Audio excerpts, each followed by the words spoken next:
இயேசு கிறிஸ்துவின் பரிசுத்த நாமத்தில் உங்களை மீண்டும் அன்போடு வாழ்த்துகின்றேன். அன்புக்குரிய தேவ பிள்ளைகளே, திருமண வாழ்வில் நன்மை பயக்கக்கூடிய ஒரு 6 ஆலோசனைகளை நாம் சிந்தித்து வருகிறோம். 4வதாக, எப்பொழுதும் மன்னியுங்கள். உறவுகளிலேயே மிகவும் நெருக்கமானதான திருமணத்தில் அவ்வப்போது புண்படக்கூடிய அனுபவம் தம்பதியருக்கு நேரிடலாம். எனவே ஒருவரை ஒருவர் மன்னிப்பதற்கு தம்பதியர் கற்றுக்கொள்ள வேண்டும். சில சமயங்களில் யோசிக்காமலேயே ஒருவர் மற்றவரை புண்படுத்தியிருக்கலாம். வேறு சில சமயங்களில் தங்களுடைய வேதனையான அனுபவத்திற்கு பதிலடி கொடுக்கும் விதத்தில் புண்படுத்துகிற மோசமான வார்த்தைகளால் வசைப்பாடி இருக்கலாம். சில காயங்கள் எளிதில் ஆற்றிவிடலாம். வேறு சிலவற்றை மன்னிப்பது சற்று கடினமாக தோன்றும். மற்றவை ஆழமான நிரந்தரமான வடுக்களை உண்டாக்கிவிடும். அன்புக்குரிய தேவ பிள்ளைகளே, உங்களை புண்படுத்தின ஒருவரை மன்னிப்பதுதான் அன்பு காட்டுதலில் உள்ள கடினமான பகுதி. மன்னிக்காமல் ஒருவர் மேல் அன்பு காட்டுவது இயலாதது. மன்னிப்பது என்றால் பிறர் நம்மை மிதிக்க அனுமதிப்பது என்ற அர்த்தமில்லை.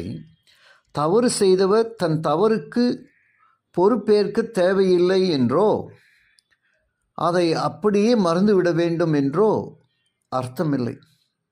ஆனால் காயங்களிலிருந்து நீங்கள் குணமாகவும் அடுத்தவரை தண்டிக்க வேண்டும் என்கிற உணர்விலிருந்து விடுபடவும் மன்னிப்பு உதவுகிறது.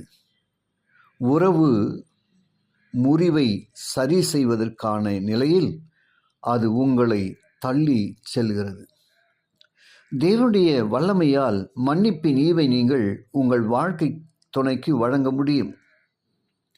நாம் பாவியிலா இருக்கையில் கிறிஸ்து நமக்காக மரித்ததினாலே தேவன் நம்மேல் வைத்த தமது அன்பை விளங்க பண்ணுகிறார் என்று ரோமர் 5:8 நாம் வாசிக்கின்றோம். ஆக இந்த மன்னிப்பின் நிச்சயம் நம் ஒவ்வொருவருக்கும் அவசியம். 5வதாக, அதிகமாக சிரியுங்கள்.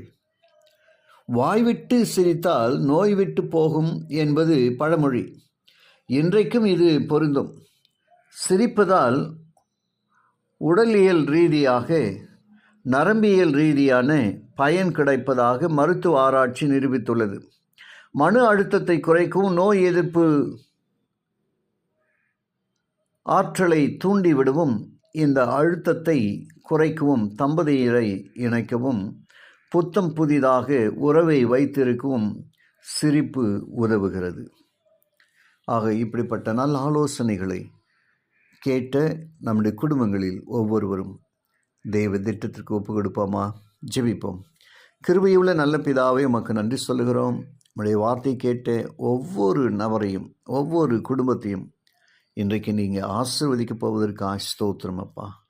இயேசுவின் வழியாக ஜெபிக்கிறேன் நல்ல பிதாவே. ஆமென்.